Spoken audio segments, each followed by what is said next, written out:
Okay, our speaker this afternoon is Dr. Aaron Belkin.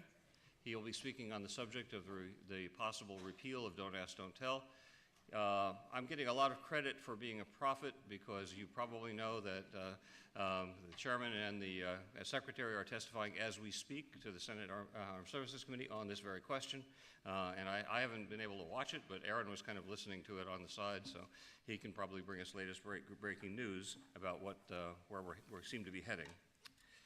This afternoon's presentation before the seminars is Ending Don't Ask, Don't Tell as an Issue in Professional Military Ethics and Leadership.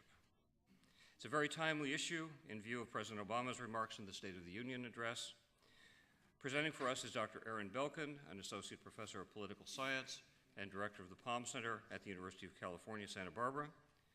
He has made invited presentations on this topic at the Army War College, National Defense University, Naval Postgraduate School, the U.S. Air Force Academy, the U.S. Naval Academy, and the U.S. Military Academy. So you complete nearly the circuit, I think, today, Aaron.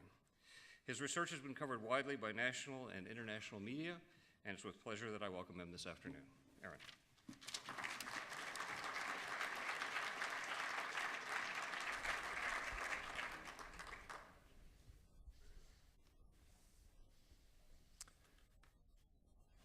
It's really an honor to be here and to have a chance to talk with, but for my sake, more importantly, learn from you.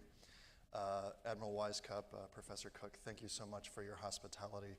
And to my distinguished colleagues, Professors Burke and Ulrich, whose very informative lectures I listened to this morning. This lecture, just in a personal sense, represents a kind of full circle because my first academic lecture ever was on this campus 20 years ago at a conference on the youth bulge, which is not a deformed form of pregnancy, but it was a theory of war. But professionally, there's an even more important full circle that is being enacted by this talk, by the fact that I'm talking here today about Don't Ask, Don't Tell, because just a few minutes ago, Chairman Mullen announced on C-SPAN in congressional hearings that he is in favor of openly gay service, and he believes that gays and lesbians can and will serve openly in the military, and that such service will not undermine unit cohesion. And he and Secretary Gates announced a period of study that will probably begin with a slight relaxation of the implementation of the ban in 45 days, followed by more changes later. The reason why it is very interesting, meaningful for me to learn about this and convey this information to you here in Newport is that Newport is the site of what you could think of as the beginning of the gays in the military drama. In 1919, there was a little-known witch hunt. Have any of you heard of the 1919 witch hunt? No? At the YMCA? The YMCA is still here, a few miles from here, yeah. It was the first witch hunt in recorded military history. The Navy hired straight sailors to go to the YMCA and have sex with gay sailors, and then write up their experiences and report back to military officials, who then transmitted the information to prosecutors, and the sailors ended up in jail. Franklin Roosevelt almost lost his career over the matter because he was Assistant Secretary of the Navy, and this became a national scandal. So, full circles on many levels. I would like to make 4 points today about Don't Ask, Don't Tell.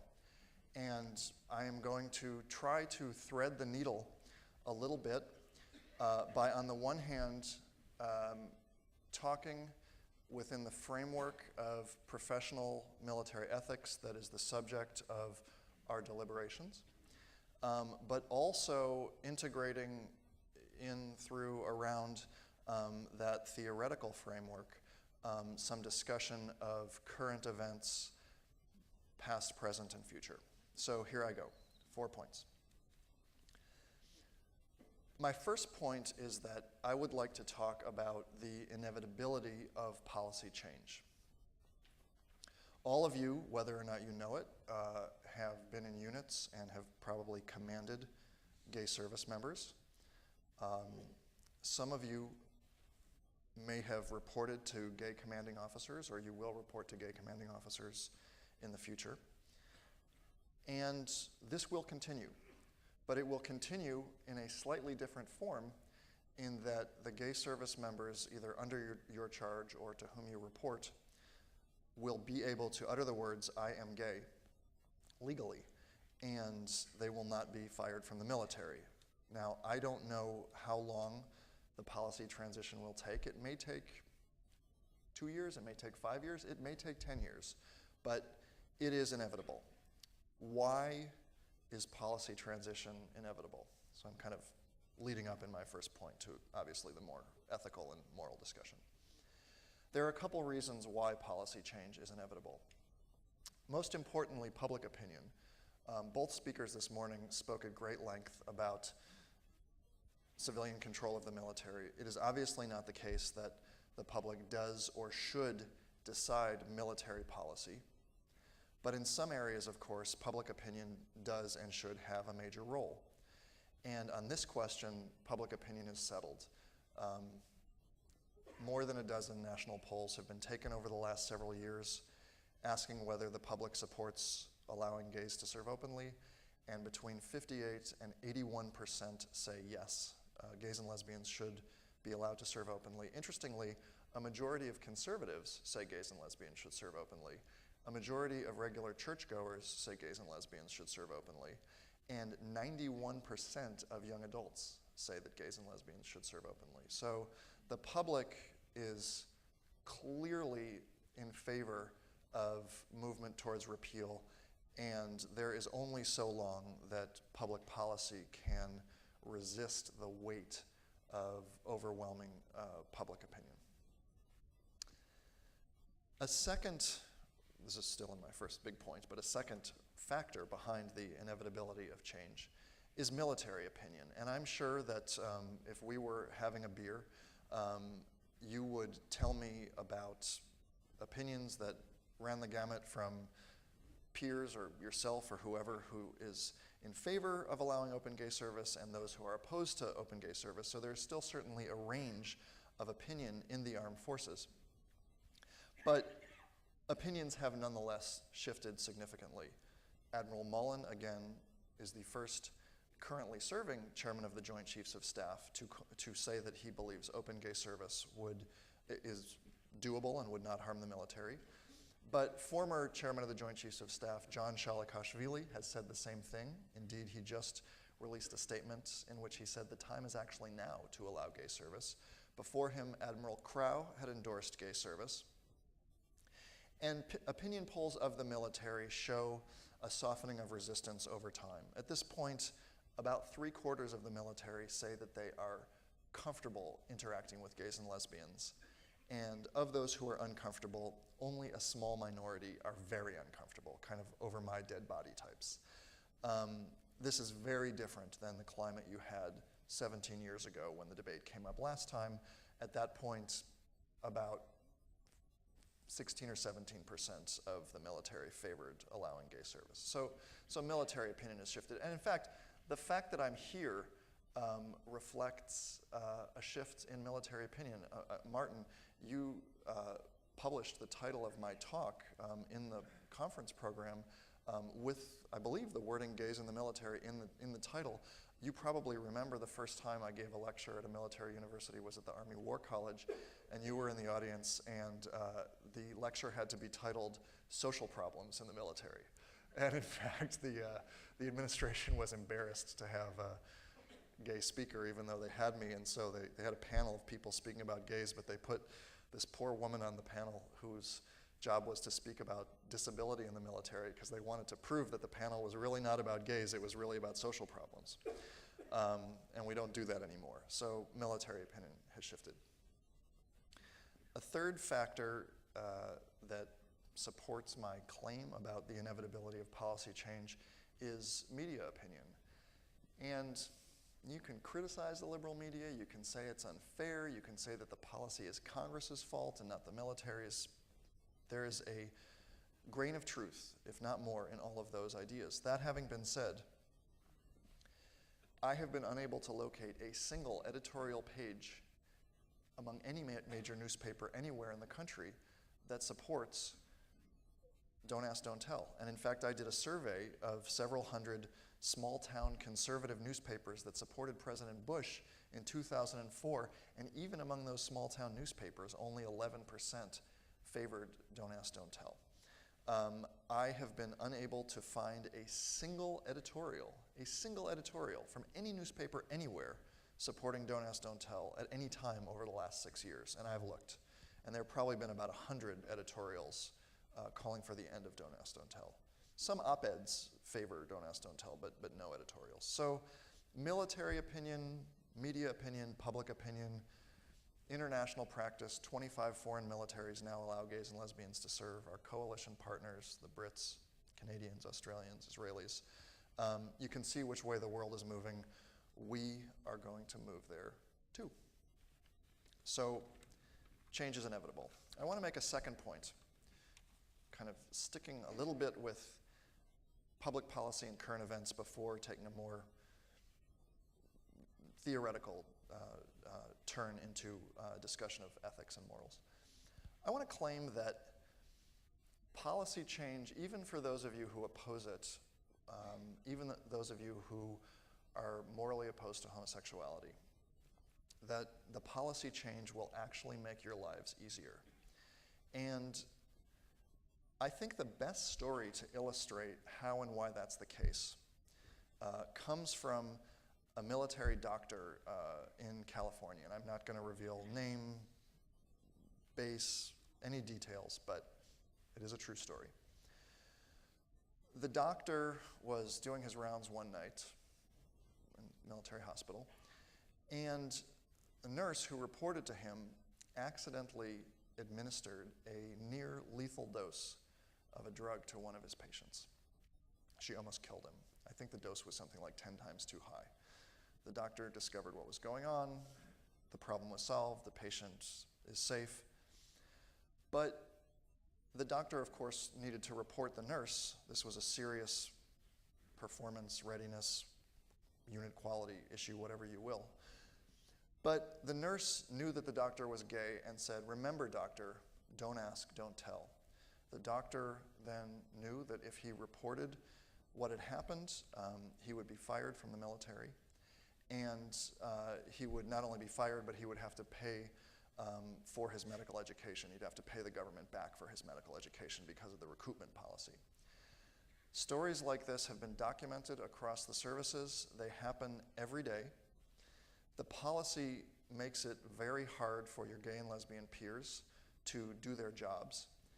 And that, I would argue, makes it at least a little bit harder for you to do your jobs.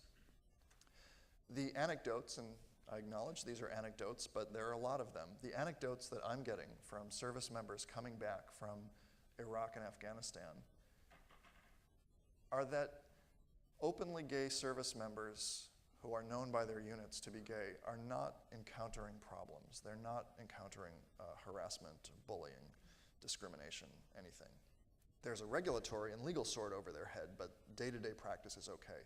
The gay troops who are having trouble are the ones who remain in the closet and the ones who fabricate fake heterosexual identities, because living 24/7 with their unit mates, people know that they're keeping a secret, they're not trustworthy. The gay service members have to remove themselves socially from the group, keep a zone of privacy, and that's where you get the problem. So to the extent that you are concerned about harassment, bullying, disruptive problems, sure, there will be some growing pains with the new policy, but the level of difficulty involving harassment and bullying will go down. It will not go up. A related reason why your jobs will get easier is that you will be able to keep your teams together without firing loyal gay service members should you discover that someone is gay. And you might think, whoa, that sounds hypothetical and speculative and loosey-goosey, but in fact, that notion is backed up by data. The Pentagon just released the annual gay discharge data for 2009 yesterday. There were only 428 gay discharges last year. That's the lowest number since Don't Ask, Don't Tell was put into place. It's the first time the number has ever been 500, below 500. I was part of a study, a year-long study with flag and general officers who looked at all the evidence about Don't Ask, Don't Tell, the good, the bad, the ugly.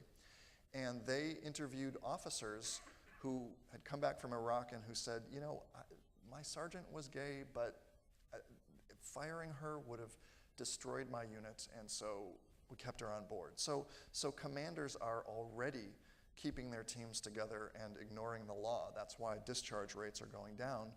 But once the policy changes, you'll be able to do that legally.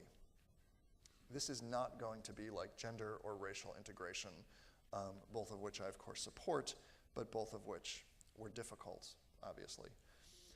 What's my evidence for the claim that policy change will make your life easier? Interestingly enough, when Secretary Gates and Chairman Mullen made their announcement an hour ago, they announced simultaneously that they are going to form a study commission that will meet over the next 11 months in order to study every little aspect of gays in the military, just probe into all the crevices of the empirical and theoretical situation.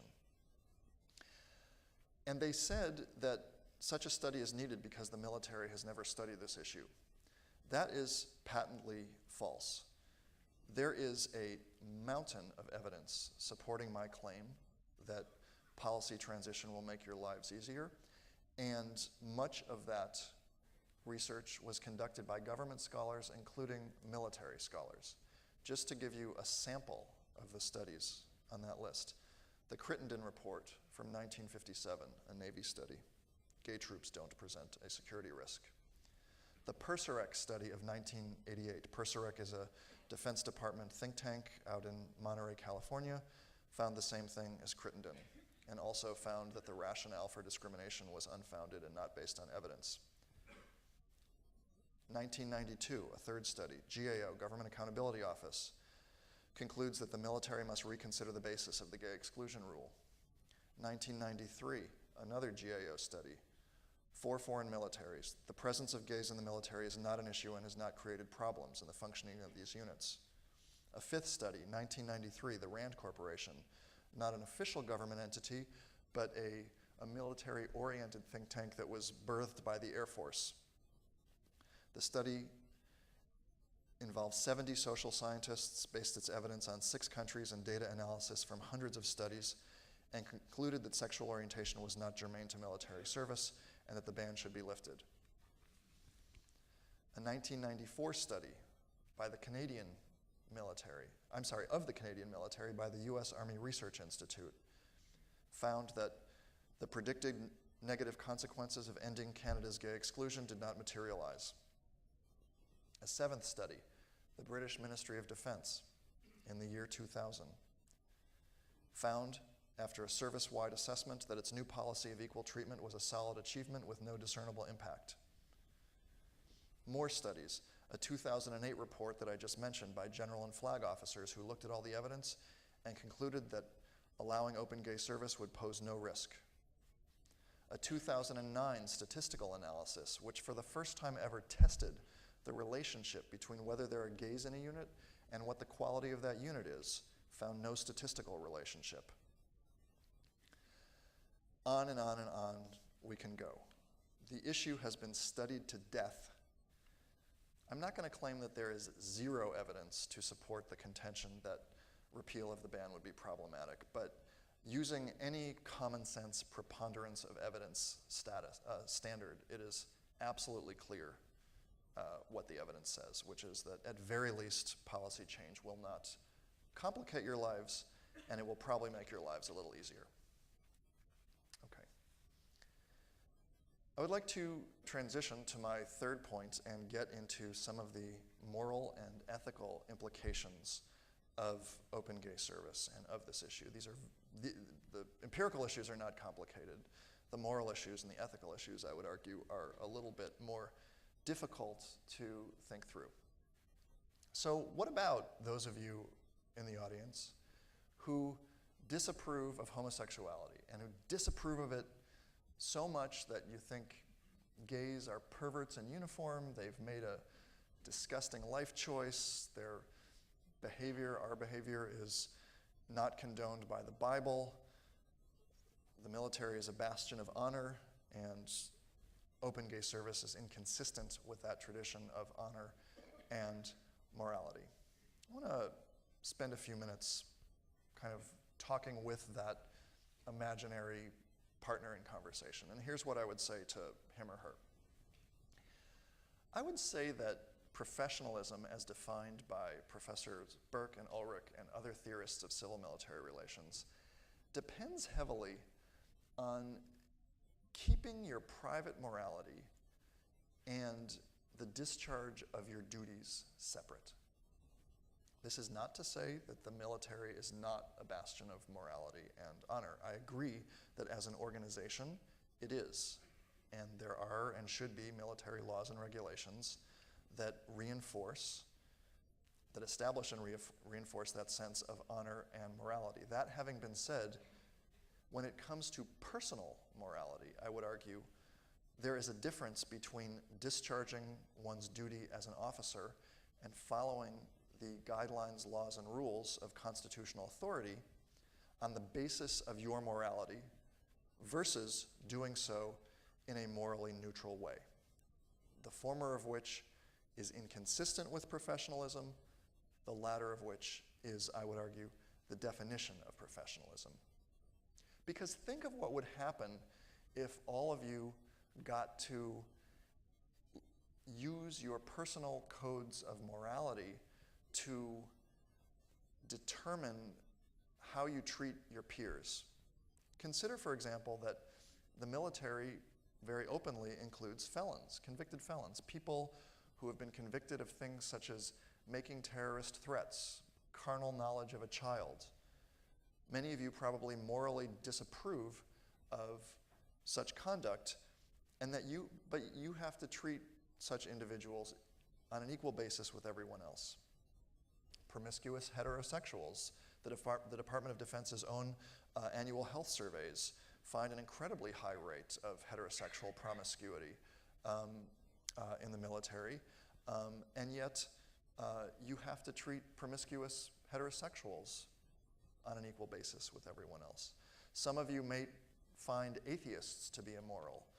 Some of you might find Wiccans to be immoral. Some of you might find white people or black people or Jews or divorcees to be immoral and to be compromise the military's tradition of honor and dignity and loyalty. But of course, you can't treat any of those people unequally, and nor should you be allowed to treat any of those people unequally, and I don't think you'd want to treat any of those people unequally, despite your private beliefs. I want to argue that there are at least two different ways, and sticking with my third point about moral and ethical implications for just a little while longer. I want to argue that there are at least two ways in which allowing gay troops to utter the words, "I am gay," that's all we're talking about, allowing them to utter those words would actually enhance the moral status and ethical status of the military. And the first way, to make the first point, I'll tell a little story. Someone made the point this morning that it's very important when we deploy in host countries that we pursue policies which are inoffensive to host populations. That's, of course, a crucial point. You know that better than I do as currently serving officers.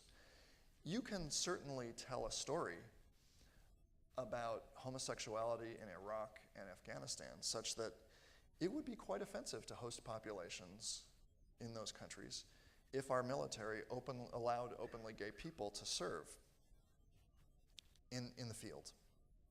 That's certainly the case. You might also say that people in those countries are offended that we have women serving. That's neither here nor there. At the same time, there's a way to turn that story about Iraq and Afghanistan upside down. Some of you might have seen the news recently that Iraq is administering death penalties to gay men simply for being homosexual. I would imagine that even the most morally opposed of you to homosexuality, those of you who are the most morally opposed to homosexuality, probably do not believe that gays and lesbians should be put to death.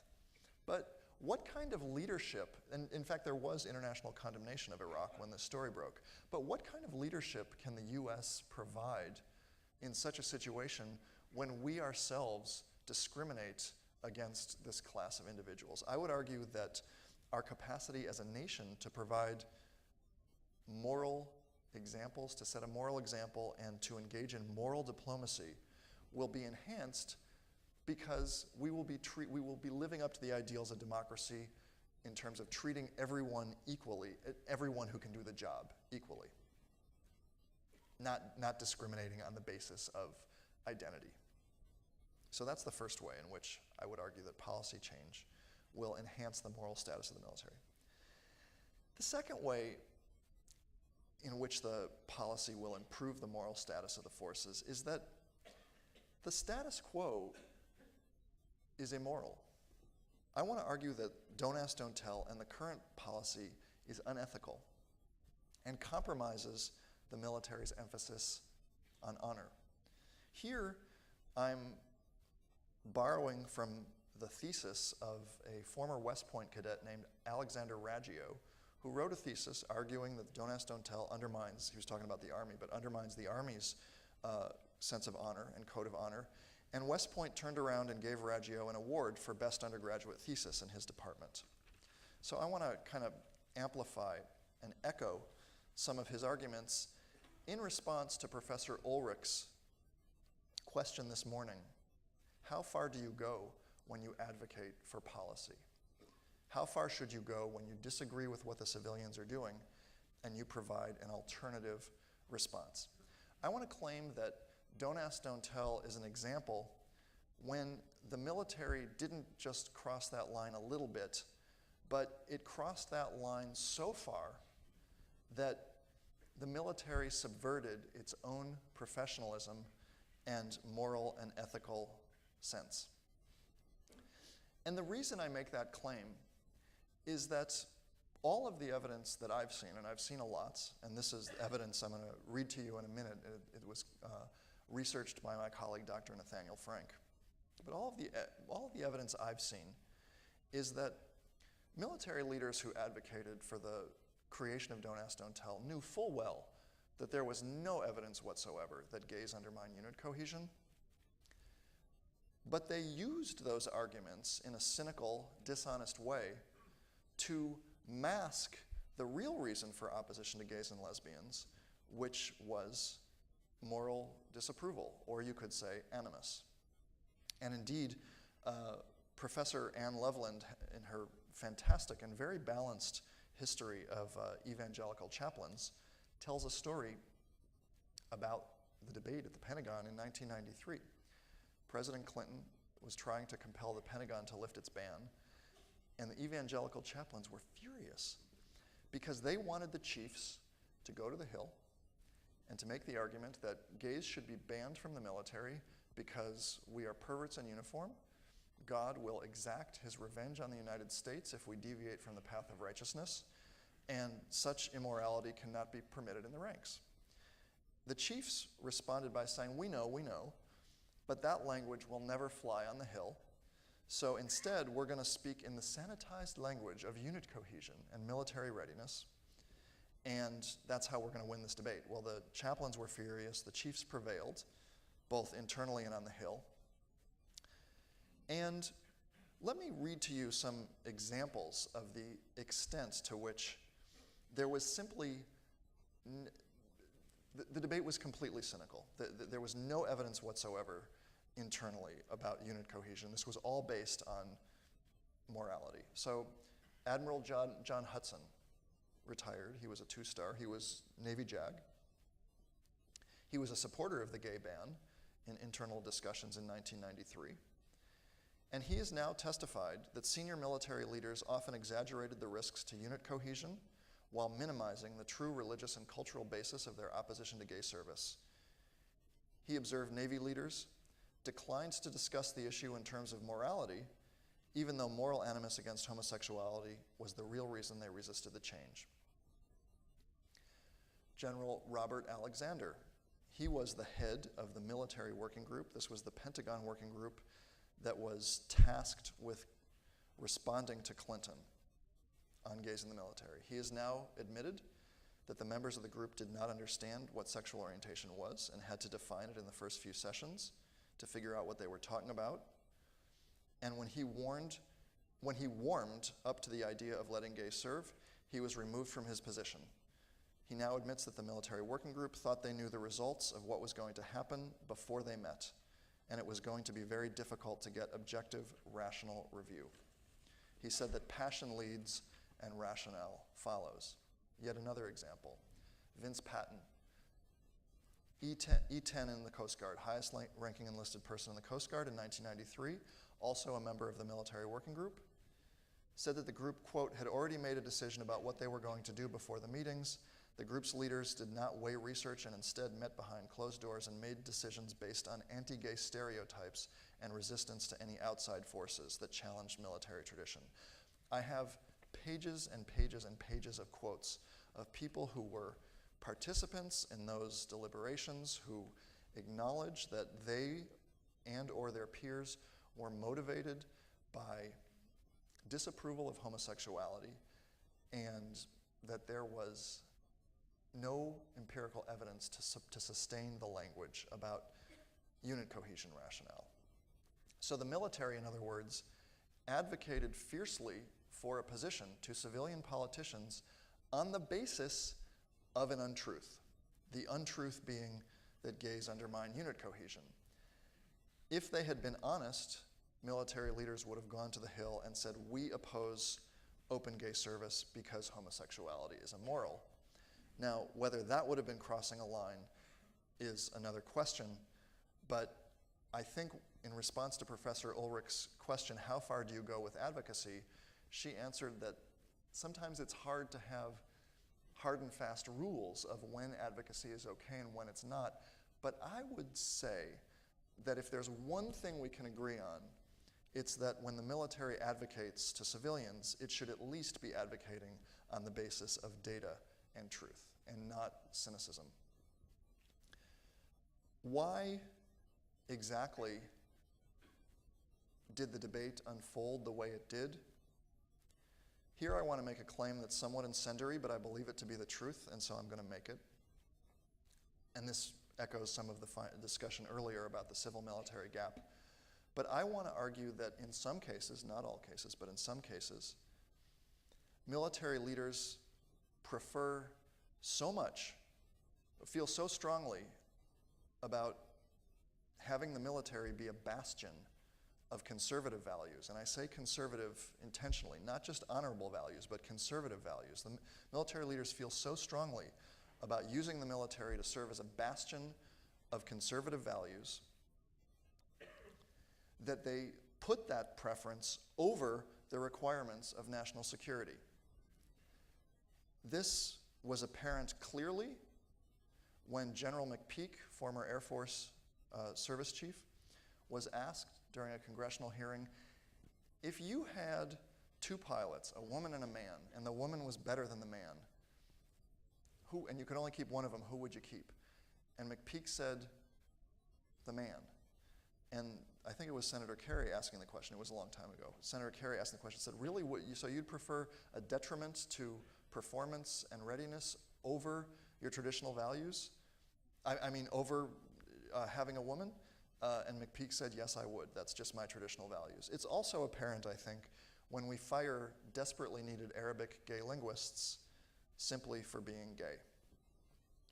Now, I realize I've come down hard on the military, but I want to add one thing that I think was a little bit maybe underemphasized this morning, but that is that I hold civilians equally responsible for such instances, because in many cases, civilian politicians and civilian leaders use the military as a bastion for conservative values over what's best for national security, and they fail to hold military leaders accountable, I would say, in a cynical way.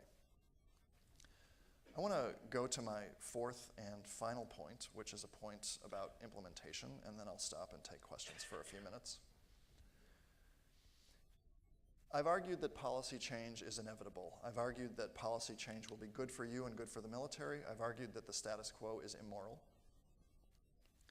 But what's it going to take to implement change? If you listen to Secretary Gates and Chairman Mullen this morning, you would think that implementation is hard and fragile and complicated and, oh my God, what are we going to do? This is so hard, and that's in fact exactly what they said. We got to study this, we got to take years. Even when the policy is repealed, we're going to need a year to implement it. That's exactly wrong. That's exactly the wrong way to go.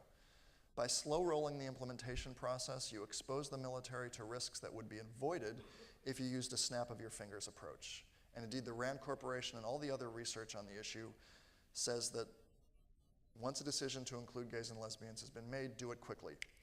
And that's what foreign militaries did, and they did it successfully. And the reason is that there are only two things you need in order to successfully transition. First of all, you got to have clarity from leadership. Leadership needs to announce that regardless of how people feel, they're expected to work together.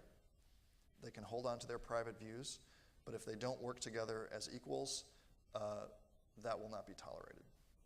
Second thing you need is something that you already have, which is a single standard of conduct, but that single standard of conduct needs to apply to everyone, irrespective of sexual orientation.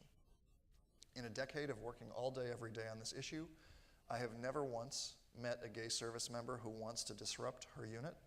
There are, of course, some gays that do want to disrupt their unit. There are some straights who want to disrupt their unit, but those people are very rare.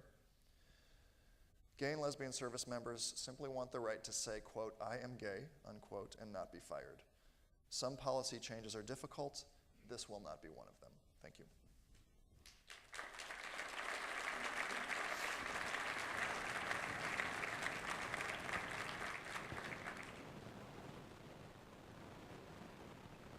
Is that the ocean mic? Oh, questions? Oh, yeah, sure. Hi. Good afternoon, Lieutenant Commander Raleigh. Here at the War College, when we make our arguments, we have to give due diligence to a counter-argument. And while personally I agree that gay people should be allowed to serve openly, that's my personal opinion, I don't think enough diligence was paid to the counter-argument. And the counter-argument I would make is this. You say that public opinion supports gays in the military. Well, the counter-argument would say is, then why in 32 elections, state elections, to allow gay marriage, it's lost? 32 times in a row. They're 0 and 32. It's worse than the Detroit Lions. And the other one would be, when you said the snap of your fingers approach is the best approach. Well, if no state has allowed gay marriage, how are we going to answer the question when, hey, I'm gay, and you say that that's all that we're asking for? What is it? Hey, I'm gay, this is my partner, okay, so he needs an ID card, he needs, he needs TRICARE benefits, and do it, otherwise I'm being discriminated against. Yep. Those are really good questions, so I'll answer them both. On marriage, the public is in a different place on the military issue and on the marriage issue. 3/4 of the public supports, plus or minus, allowing gays and lesbians to serve openly in the military. A majority of the public simultaneously opposes gay marriage. So the public, they're different issues. In terms of policy complexity and partner benefits, I absolutely acknowledge that these are things that are going to have to be handled down the road. Foreign militaries have not found this to be difficult. For example, in Canada, several years after their decision to allow gay and lesbian service members to serve openly, I forget the exact number, something like 6 partners had claimed health benefits, so trivial number. That having been said, it is an issue that's going to have to be dealt with, but not at first. And the reason is one that you gestured at in the first part of your question. Because of the Defense of Marriage Act, the military will not be allowed to accord spousal benefits to gay partners. And so gay service members are just going to have to suck it up and move forward with their lives without benefits for their partners because that's federal law.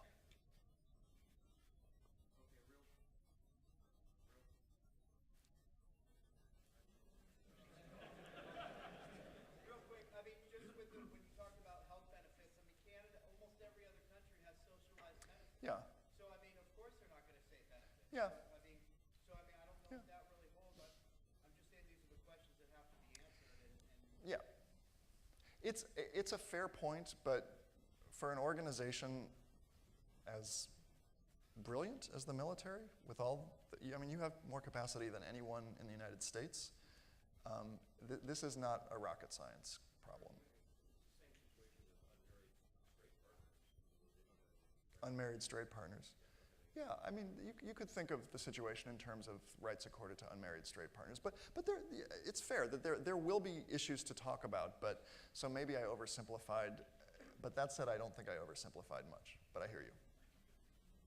The problem in answering your question is that the study process is going to get politicized. This hasn't been announced yet, but I don't think it's been announced yet. If it hasn't, I'm about to leak it to the media. I am. Buck McKeon, the ranking minority member of House Armed Services, has just sent a list of about 20 questions to Secretary Gates that he wants a new RAND study to report, and they're very provocatively worded questions.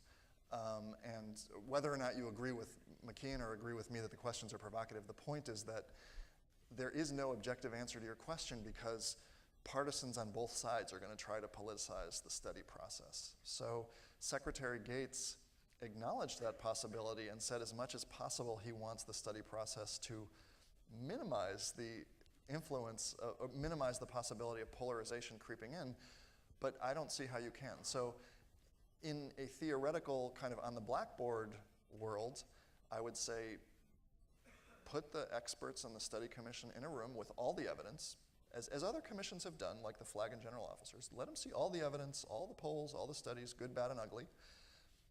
Let them send study teams to Israel and Britain and Canada and other countries that have transitioned. Let them study what happened in the CIA when they transitioned. In other words, there are analogous institutions here that are different, but that still have some quasi or paramilitary functions. Study what happened there.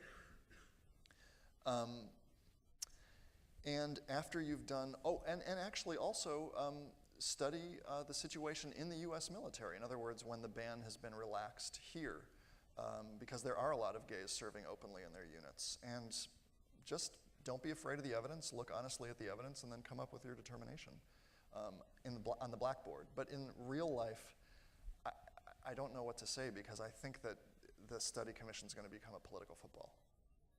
So, yeah.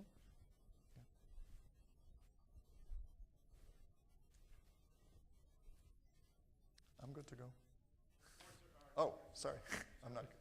Yeah. Do you anticipate any backlash from that nearly 500 people that were fired last year, or the people fired the year before that, when this ban gets repealed, and all of a sudden the reason for their firing is to remove? Well, I don't think there's going to be a backlash. I think there will be a question of whether the policy should be applied proactively or retroactively, but we're not going to get repeal. I mean, now that Gates said we're going to study this for a year, and even if repeal were to happen next year, we'd still need a year to implement repeal, and Congress has, got a ways to go before passing a law. So I don't think this is something we're going to have to deal with soon. But I wouldn't think there's going to be a backlash. I would think that there are going to be people who would want to get back in uniform and serve. That's what happened in Britain. Aaron, let me end by asking you to bring you full circle to the opening remarks the Admiral made. As you know, when we talked about your presentation, one of the ways that we wanted to frame this as an ethics conversation is, assuming that this policy has changed, or that we think of this as an example of policies that senior civilian leaders may implement, which some military members may have heartburn about, these are the folks before you who are going to have to implement the policy. Do you have any thoughts for them about their responsibilities as leaders of the profession to carry that out? Sure. I think that it's important to discharge duties as an officer consistent with the directives provided by constitutionally legitimate civilian authorities. So if civilian authorities, and then through them, the top Pentagon brass are saying, look, you have to work together with one another, then it would be quite disruptive if officers at this level refuse to follow the policy and put personal morality above policy.